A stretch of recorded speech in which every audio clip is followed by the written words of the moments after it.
설교할 때 가장 고민되는 한 가지 주제가 있습니다. 과연 이 설교가 성도님들의 삶에 적용이 되는가라는 겁니다. 설교자의 최고의 기쁨은 누군가에게 적용되어진 설교를 하는 것입니다. 최소한 주중에 여러 시간을 설교를 위해서 준비해서 사명으로 증거하지만 만약 그 설교가 적용이 되지 않는다라고 한다면 아무런 유익이 될 수 없습니다. 만약 누군가가 여러분들에게 설교를 가장 잘하는 설교자는 누구입니까? 질문을 한다면 여러분들은 어떻게 대답하실 수 있나요? 설교에 대한 여러 가지 관점이 있을 수 있지만 궁극적으로 설교를 잘하는 설교자는 누군가에게 적용되어진 설교, 누군가의 삶을 변화시킨 설교를 하는 사람일 겁니다. 한 번은 어떤 분이 설교를 듣고 은혜를 받았음을 고백을 했습니다. 그래서 그분에게 제가 무엇이 그렇게 설교 중에 은혜로우셨나요? 질문했습니다. 그랬더니 그 집사님 하시는 말씀이 이 설교가 아무개 집사에게 딱 맞는 설교라는 겁니다. 많은 경우에 우리는 설교를 들으면서 나에게 적용하는 경우가 정말 중요한데 쉽지 않습니다. 알게 모르게 이 설교는 아무개 집사가 들어야 되고 아무개 성도가 들어야 되고 이것은 누구에게 필요한 설교이다라고 생각을 합니다. 저도 종종 주중에 설교를 듣곤 합니다. 근데 때때로 그 설교를 들을 때 마음속에, 삶 속에 그 설교가 적용되어지는 경우도 있지만 때로 그 설교 속에 마음이 불편할 때가 있습니다. 특별히 제가 유튜브에서 많이 요즘 설교가 올라오는데 가장 그 불편한 설교는 이런 설교입니다. 목회를 다 마치고 이제는 더 이상 책임을 지지 않는 자리에 있는 분들이 너무나도 이상적이고 멋있는 말로 설교하는 그런 목회자들이 있습니다. 본인이 목회할 때는 적용을 하나도 안 하다가 이제 목회를 다 마치고 더 이상 그런 책임과 부담이 없다 보니까 아주 이상적인 설교를 유튜브에 올립니다. 멋있는 말로, 화려한 말로, 아름다운 말로 그렇게 설교하지만 그분이 어떻게 목회했는지 우리는 잘 알고 있습니다. 더 이상 책임지지 않다 보니까 그런 설교 남발할 수 있잖아요. 적용이 없는 설교, 적용이 없는 말을 함부로 남발하는 것 얼마나 위험한지 모릅니다. 하나님은 우리에게 말씀을 통해 계속 강조하는 것이 그 말씀이 우리에게 행함으로 적용되기를 소원하십니다. 야고보서를 통해서 끊임없이 반복하는 주제는 행함의 주제이고 그 행함은 우리에게 필연적이어야 하고 그 행함은 우리에게 유익이 된다 말씀을 하십니다. 야고보서를 통해서 하나님이 야고보 기자에게 왜 이렇게 행함을 강조했을까요? 이미 초대교회 때부터 설교는 전해지고 말씀은 가르쳐지는데 행함이 제대로 실천되지 않았기 때문입니다. 믿음의 이중성의 문제는 이미 초대교회 때로부터 우리에게 반복되어진 주제입니다. 행함이 없는 교회, 행함이 없는 믿음, 행함이 없는 그리스도인들을 향해서 주님은 얼마나 안타까워하십니까? 요한계시록을 통해서 7개 교회를 주님께서 판단하시고 심판하실 때 그 근거가 무엇입니까?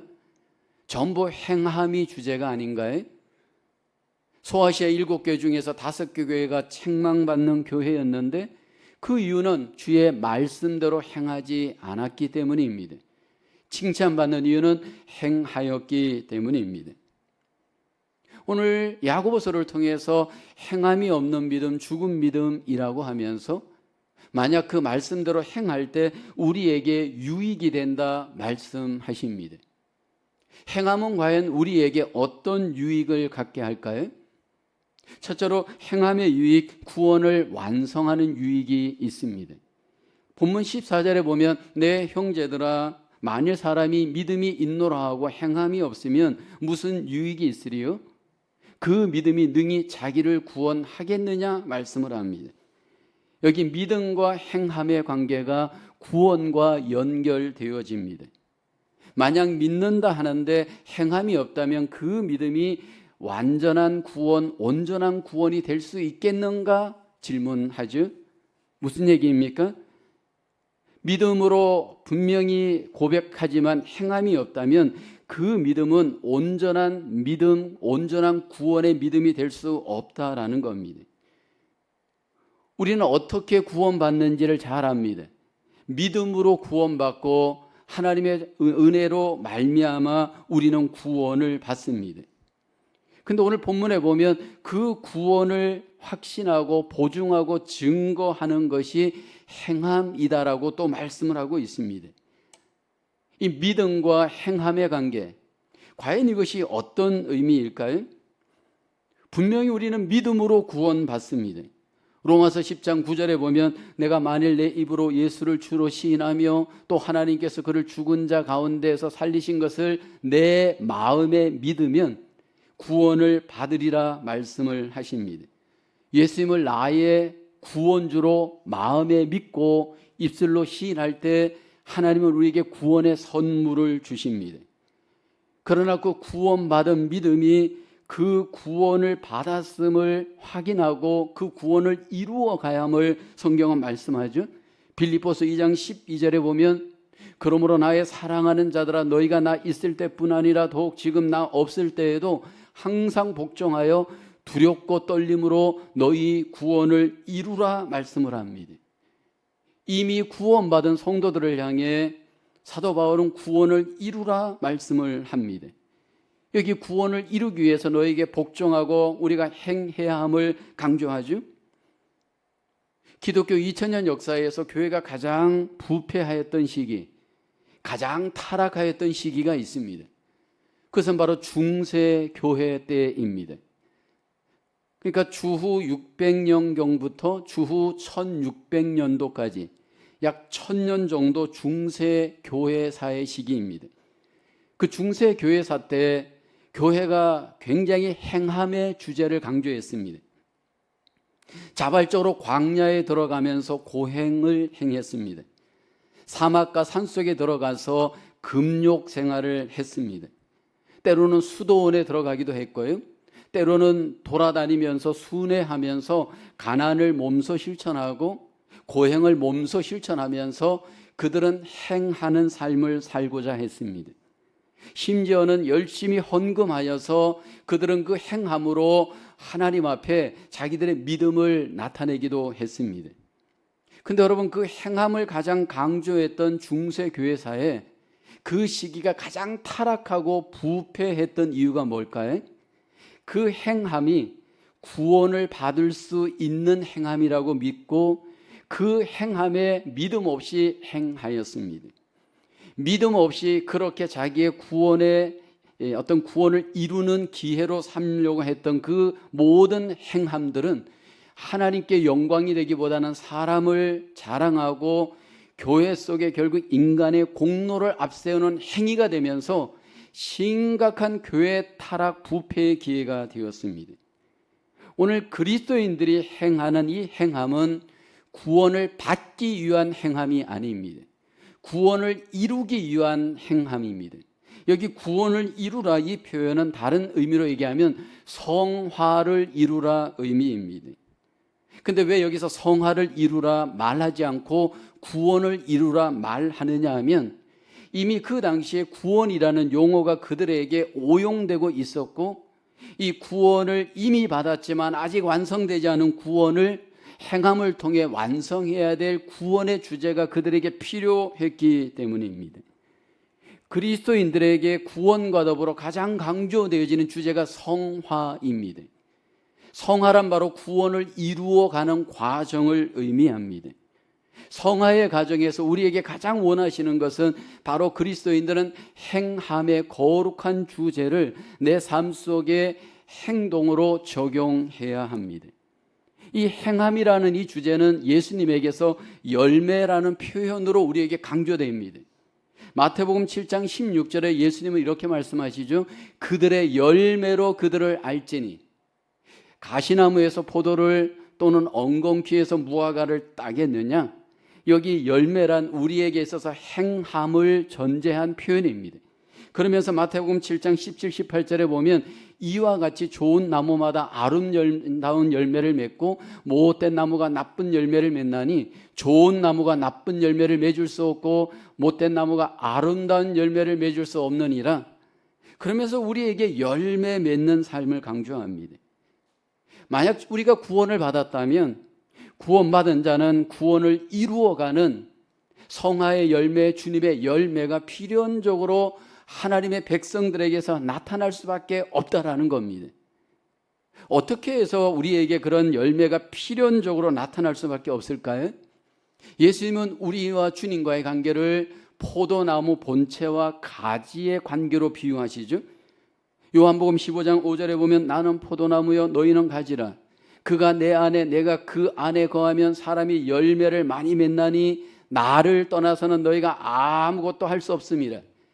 열매를 내가 맺는 것 같지만 내 안에 계신 본체 대신 예수님 때문에, 예수님과 조인되었기 때문에, 예수님과 연합되었기 때문에, 예수님과 연결되었기 때문에 그분의 도움, 그분의 힘, 그분의 은혜, 그분의 능력으로 우리가 열매 맺을 수밖에 없다는 겁니다.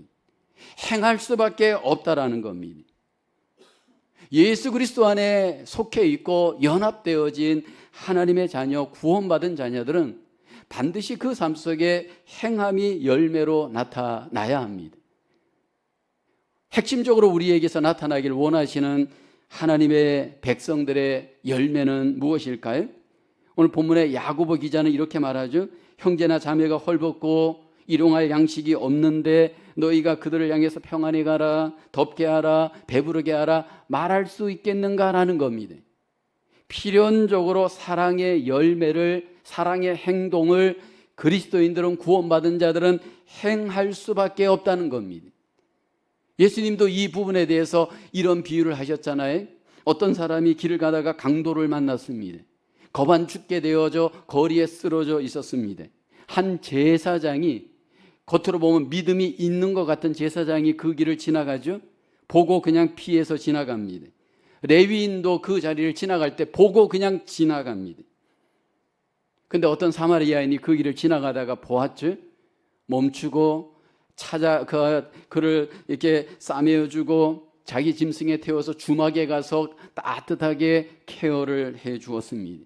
그러면서 누가 믿음이 있는지, 어떤 사랑을 베풀어야 할지, 어떤 열매를 우리에게 행해야 할지를 말씀을 하잖아요.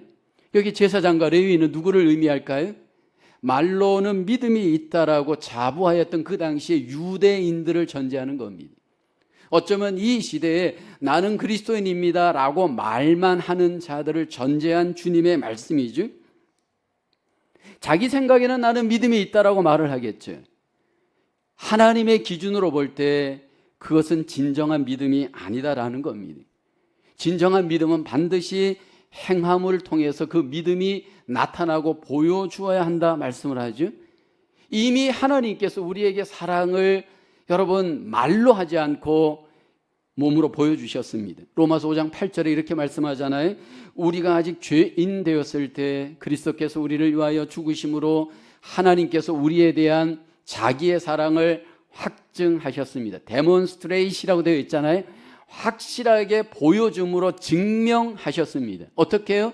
십자가의 독생자 예수님을 아낌없이 내어주시기까지, 죽기까지 내가 너희를 사랑한다 말로만 하지 않고 몸으로 보여주시면서 행하시면서 우리에게 증거하셨습니다. 이게 그리스도인입니다. 종종 여러분 그리스도인들이 교회 생활하다가 이단에 쏘가 넘어가는 경우가 있잖아요. 요즘 대표적으로 한국의 이민교회의 핫한 이단이 신천지 이단입니다. 이만희 씨라고 하는 이 사람이 세운 이 신천지가 기존의 성도들을 유혹할 때 그 유혹의 수단으로 가장 삼는 것이 뭘까요? 많은 사람들이 교회 다니면서 내면 속에 여러분 사랑에 대해 갈급한 것을 그들은 너무나도 잘 알아요. 그래서 사랑을 가장한 선행으로 기존의 교회 성도들을 미혹합니다. 이사할 때 필요한 이삿짐을 날라주죠. 음식이 없는 성도들에게 음식을 투고해 줍니다.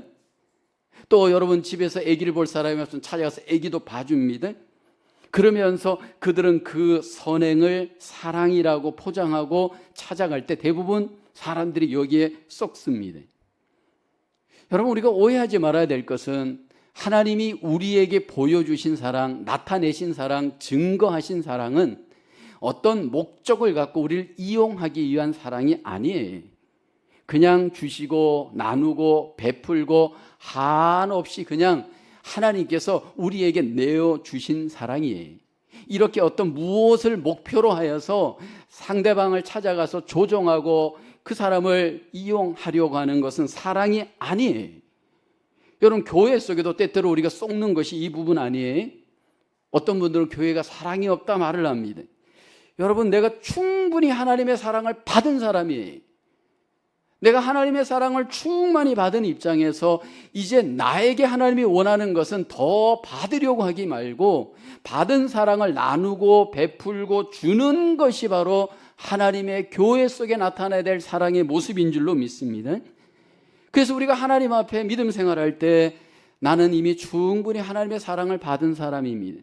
그러므로 관계 속에, 가정 속에, 일터 속에, 삶 속에, 교회 속에서 여러분, 이 사랑을 행함으로 하나님 앞에 드리고 나누고 베풀 때 내가 정말로 구원받은 자가 맞구나 라는 것이 인정받게 되어지는 줄로 믿습니다. 우리가 구원받은 자로서 그 구원을 이루는 행함이 저와 여러분 속에 하나님의 자녀인 것을 다시 한번 경험할 수 있는 기회가 되기를 주님의 이름으로 축원합니다. 두 번째로 행함의 유익은 믿음을 보여주는 유익이 있습니다. 오늘 18절에 보면 어떤 사람은 말하기를 너는 믿음이 있고 나는 행함이 있으니 행함이 없는 내 믿음을 내게 보이라. 나는 행함으로 내 믿음을 내게 보이리라 하리라. 여기 행함은 보이지 않는 믿음을 보이게 하는 증거입니다. 우리 안에 하나님에 대한 믿음, 말씀에 대한 믿음이 하나님을 보여주고 세상 속에 하나님의 역사하심을 나타내 보여줄 수 있는 근거가 됩니다. 그럴 때 이 땅에 하나님의 영광이 나타나고 하나님의 나라가 나타날 수 있는 기회가 되어집니다. 근데 여기 보면 나는 입술로 하나님을 믿습니다 또는 하나님의 말씀을 믿습니다 라고 말을 하는데 만약에 그 말대로 그 믿음대로 행동하지 않으면 여러분, 이것은 하나님을 보여줄 수가 없습니다. 그러면서 야고보서의 야고보는 이 귀신 이야기를 우리에게 고백을 하잖아요. 19절에 보면 내가 하나님은 한 분이신 줄을 믿느냐? 잘하는도다. 귀신들도 믿고 떠느니라 말합니다. 여러분, 귀신들도 하나님을 압니다. 하나님을 말합니다. 근데 여러분, 귀신들은 하나님을 온전히 나타내고 영광을 드러내지 못합니다. 그만큼 말로 인해서 우리가 쏟고 말이 마치 우리의 믿음인 것처럼 우리의 능력인 것처럼 오해하지 말라라는 겁니다. 우리는 세상에 살면서 말이 얼마나 능력이 되는가라는 것을 경험할 때가 있잖아요. 그리고 말 자체가 능력인 것처럼 오해합니다. 근데 여러분, 이 말이 능력인 것은 세상이 주는 생각이지 하나님이 주시는 생각은 아니에요.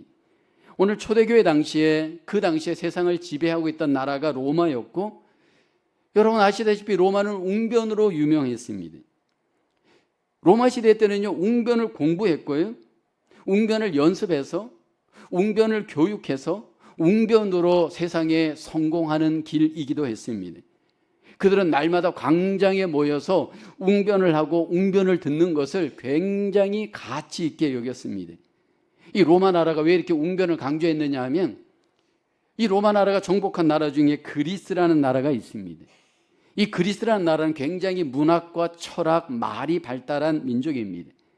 근데 로마 나라는 그렇지 못하다가 이 그리스 나라를 보았을 때 굉장히 그런 것들이 멋있어 보였고 지성인처럼 그들은 동경하였습니다.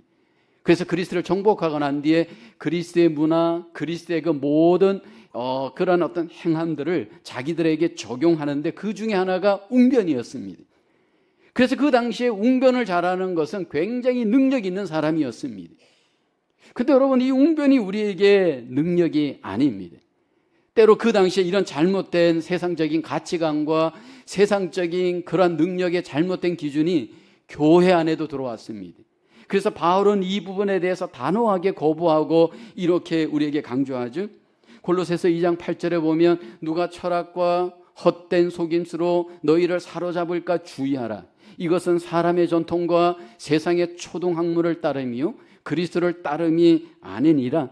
그 당시에 교회에 들어왔던 잘못된 로마의 문화들, 전통들, 방식들, 이것들이 교회 속에 잘못되게 하기 때문입니다.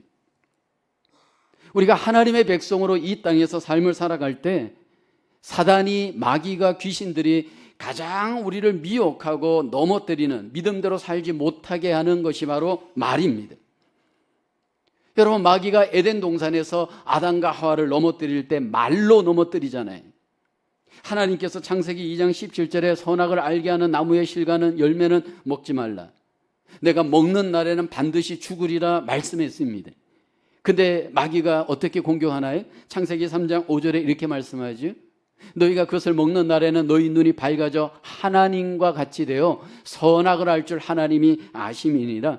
거짓말로 미혹을 했고 결국 믿음으로 살지 못하도록 유혹했는데 넘어가고 말았습니다. 여러분, 마귀는 예수님도 말로 공격했잖아요. 40일 동안 금식하신 예수님을 찾아와서 어떻게 말합니까? 너가 만약 하나님의 아들이거든 이 돌들을 떡덩이가 되게 해보라. 그리고 지금 하나님의 아들이면 한번 뛰어내려 봐라. 높은 산에 올라가서 천하만국과 영광을 보여주면서 나에게 한번 엎드려 경배해봐라. 그렇게 여러분 말로 자꾸 유혹했습니다. 우리가 이 땅에서 믿음으로 행하지 못하도록 헛된 말, 거짓말로 마귀는 끊임없이 성도들을 미혹합니다. 중요한 것은 여러분 이것이 교묘하다라는 겁니다. 왜냐하면 이 마귀와 귀신도 하나님을 알고 예수님을 안다라는 데 문제가 있습니다. 그러니까 이게 지금 마귀 짓인지 하나님의 짓인지 하나님이 하시는 일인지 죄송합니다. 하나님의 짓이 아니고 하나님이 하시는 일인지 우리가 분간을 못한다라는 겁니다. 여러분, 바울이 전도할 때 이 귀신이 어떻게 역사를 했는지 성경은 잘 말하죠. 바울이 막 손수건으로 이렇게 갖다만 대도 병이 났고요. 몸만 스쳐도 막 병이 났고 그러니까 이 귀신에 사로잡히는 어떤 이 마술사가 그 예수님을 이용해서 빙자해서 자기도 그런 기적을 행하려고 합니다. 그때 그 귀신이 그런 이야기를 하죠. 사도행전 19장 15절에 보면 악귀가 대답하여 이르되 내가 예수도 알고 바울도 알거니와 너희는 누구냐. 여러분, 이 마귀가 귀신이 안다라는 데 문제가 있습니다. 그리고 그 아는 것을 이용해서 성도들을 말로써 미혹하면서 말이 마치 능력인 것처럼 말에 쏙도록 말에 이용당하도록 역사합니다. 우리는 근본적으로 마귀에게 속했고 그 거짓말에 이미 익숙한 본성이 있습니다. 그래서 예수님은 우리를 향해서 너희가 마귀의 자녀이다 라고 얘기하죠. 요한복음 8장 44절에 이렇게 말씀을 합니다. 너희는 너희 아비 마귀에게서 났으니 너희 아비의 욕심대로 너희도 행하고자 하느니라. 그는 처음부터 살인한 자요 진리가 그 속에 없으므로 진리에 서지 못하고 거짓을 말할 때마다 제 것으로 말하나니 이는 그가 거짓말쟁이요 거짓의 아비가 되었습니다. 그래서 끊임없이 말이 능력인 것처럼 말만 앞세우도록 말을 통해서 우리의 삶이 마치 하나님 앞에 거룩한 것처럼 속을 수 있도록 오해할 수 있도록 그렇게 역사합니다. 그래서 여러분, 세상 사람들도 그리스도인들을 비하할 때 그러잖아요. 이 말만 앞세운다고 말쟁이라고 하잖아요. 여러분, 말은 능력이 아니에요. 말 잘하는 것이 능력이 아니에요. 그 말대로 제대로 살아내 드리는 것, 이것이 하나님이 우리에게 원하시는 뜻이에요. 근데 문제는 왜 우리가 이 마귀로 인해서 말에 쏙는가라는 겁니다. 가룟 유다가 결국 마귀에게 쏘가 넘어갔고 그 거짓말에 쏘가 넘어갔습니다. 오늘 우리도 쏘을 수 있는데 그 쏘을 수 있는 이유가 뭘까요? 우리 안에 욕심이 있기 때문입니다. 우리 안에 이 욕심은 이 마귀의 이 말의 장난에 거짓의 이 모든 쏘을 수 있는 위험이 우리에게 있습니다. 제가 목회를 하다 보니까요, 목회자도 이 마귀에게 쏘을 수 있고 이 거짓말에 미혹당할 수 있고 변질될 수 있는 위험이 굉장히 많습니다. 이상적인 말, 멋있는 말, 아름다운 말을 여러분 얼마든지 할 수 있습니다. 근데 여러분 이것이 안에 욕심이 있다 보면 이 말들을 지켜내지 못하고 이 말대로 실천하지 못하고 결국은 변질되고 넘어갈 수 있는 위험이 있잖아요. 목회자에게 있어서 가장 우리에게 힘든, 정복하기 어려운 그 욕심은 바로 성공에 대한 욕심이 문제입니다. 우리에게 잘 알려진 그 목회자 중에 유진 피터슨이라고 하는 목사님이 계십니다. 그분이 쓴 책 중에 성공주의 목회 신화를 포기하라 책이 있습니다. 저는 이 책은 굉장히 오늘날 이 목회자들에게 굉장히 전 중요한 주제라고 생각이 되어집니다. 많은 경우에 목회자들이 안에 성공에 대한 욕심을 품고 결국 여러분 목회를 하다 보면 이 성공에 알게 모르게 넘어갈 수 있고 변질될 수 있다는 겁니다. 이 안에 야망, 성공에 대한 야망이 있는 사람은 어떻게 여러분 변질될 수 있나요? 결국 여러분이 성공을 위해서 교회 건물을 지을 수밖에 없습니다. 성공을 위해서 공부할 수밖에 없습니다. 성공을 위해서 결국은 목회할 수밖에 없잖아요. 그러다 보니까 어떻게 될까요? 그 성공의 모든 것들이 여러분 이용당하면서 결국 이 말과 행동이 이렇게 엇박자를 낳는 그런 어려움들이 나타날 수 있습니다. 근데 이것이 평신도도 마찬가지입니다. 여러분 속에 있는 이 욕심을 마귀는 누구보다도 잘 압니다. 그리고 그 말로 자꾸만 여러분 합리화시키고 속이고 일정하게 진실하게 성실하게 살지 못하게 만들잖아요. 하나님 앞에 저와 여러분들이 다시 한번 하나님이 기뻐하시고 인정하시는 믿음을 세상에 보여주는 우리의 삶, 그것은 과연 무엇일까요? 여러분, 믿음의 가장 골은 예수 그리스도를 본받고 주님의 제자로 우리 삶이 하나님 앞에 세워지는 것인 줄로 믿습니다. 내 삶 속에 주님의 제자의 모습이 나타나고 있는가라는 겁니다. 내 모든 말 속에 삶 속에 주님의 제자됨의 모습이 나타날 때 하나님이 우리에게 인정하시고 그 모든 믿음을 하나님께서 기뻐하시는 줄로 믿습니다. 그리스도의 장성한 분량에 충만한 데까지 이르는 내 모든 삶 속에 주님의 제자됨의 모습이 하나님께 영광이 되는 줄로 믿습니다. 우리의 행함을 통해 주님 앞에 인정받고 특별히 보여줄 수 있는, 세상에 하나님의 영광을 보여줄 수 있는 저와 여러분 되어지기를 주님의 이름으로 축원합니다. 세 번째로 행함의 유익, 하나님 앞에 인정받는 유익이 있습니다. 오늘 본문에 보면 하나님이 야고보를 통해 두 사람을 인정하죠. 한 사람은 아브라함이고 또 한 사람은 기생 라합입니다. 야고보서 2장 21절에 아브라함 이야기를 먼저 소개하죠. 하나님이 인정하시는 아브라함의 모습, 행함이 있었던 아브라함이었습니다. 우리 조상 아브라함이 그 아들 이삭을 제단에 바칠 때 행함으로 의롭다 하심을 받은 것이 아니냐. 창세기 22장에 소개되어지는 사건을 배경으로 한 고백입니다. 100세의 외아들 이삭을 하나님께서 아브라함에게 주셨습니다. 이 100세에 얻은 이 아들을 하나님께서 어느 날 하나님께 바치라 행함을 요구합니다. 그때 여러분 이 아들을 아브라함이 바치잖아요. 여러분 이것은 바칠 수 있는 그런 컨디션이 아닙니다. 근데 아브라함이 이 아들을 믿음으로 하나님 앞에 바치는 행동을 합니다. 그 바치는 척한 게 아니라 정말로 바쳤습니다. 그래서 하나님께서 그 바치는 아브라함을 보시고 난 뒤에 이렇게 인정합니다. 창세기 22장 12절에 사자가 이르시되 그 아이에게 내 손을 대지 말라, 그에게 아무 일도 하지 말라.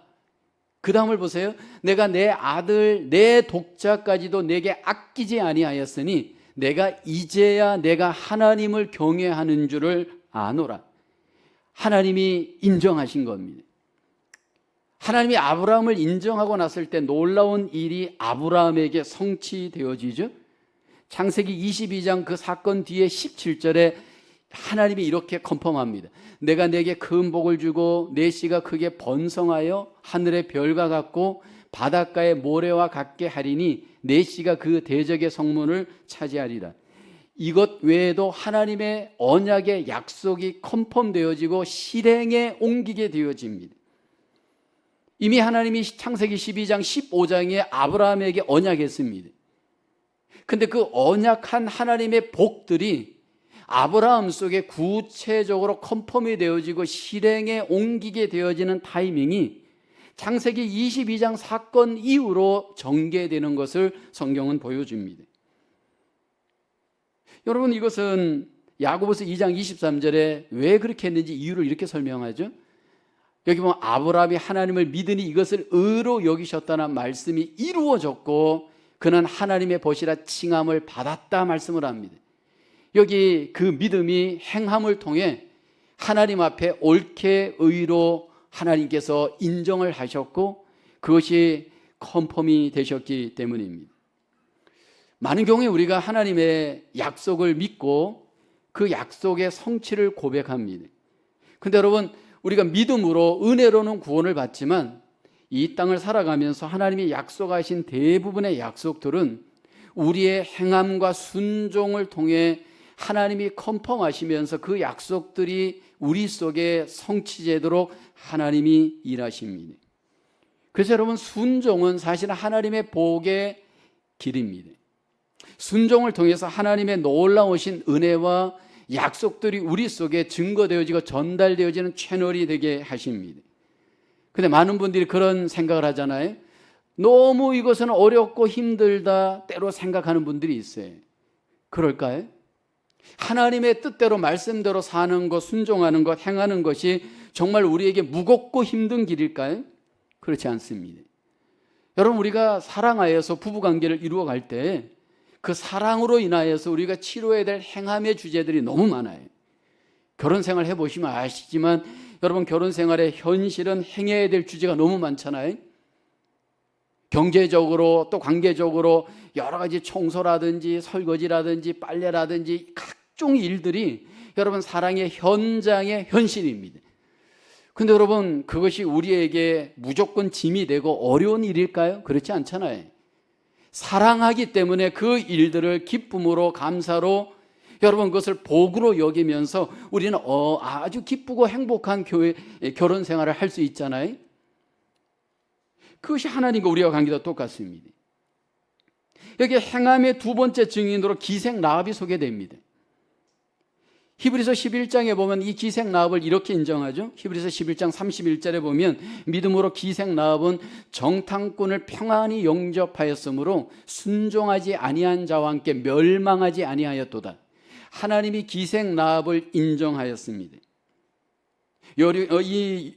여호수아서 2장에 보면 이 여리고성 가나안 땅의 첫 번째 성을 이스라엘이 공격합니다. 그래서 정탐꾼을 먼저 보냈는데 이 기생 라합이 위험을 무릅쓰고 이 정탐꾼들을 몰래 감추어 줍니다. 그리고 난 뒤에 그의 행함을 통해서 하나님이 그 기생 라합과 그 가정을 구원하여 주시잖아요.